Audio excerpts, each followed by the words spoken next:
Привіт, мої маленькі дослідники! Ви готові разом зі мною вирушити в зимову подорож? Сьогодні ми з вами дізнаємося, яке цікаве і незвичайне небо взимку. Ну що, вирушаємо?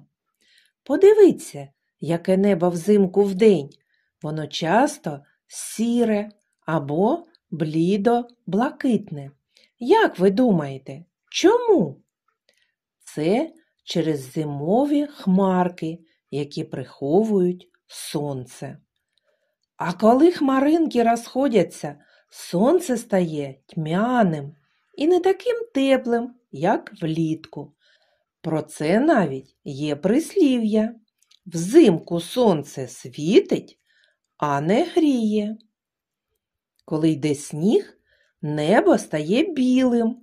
Це тому, що хмари низькі і вкриті сніжинками. А ось так виглядає зимове небо вночі. На ньому видно багато-багато зірок. Зимові зірки здаються яскравішими, бо повітря холодне і чисте.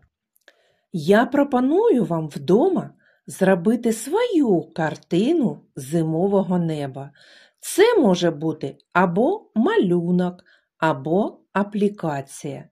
Намалюйте або зробіть аплікацію таким, яким ви його уявляєте вдень чи вночі. Якщо ви хочете, щоб ваша аплікація була або малюнок були об'ємними, тоді для роботи використовуйте ватяні диски, блискітки різні. Можете просто намалювати небо, яке вам подобається більше. Діти, сьогодні ми дізналися, яким буває зимове небо вдень і вночі. І закінчити заняття я хочу маленьким віршиком. Послухайте, будь ласка. Місяць сяє, зорі грають, хмарки сніг на землю лють.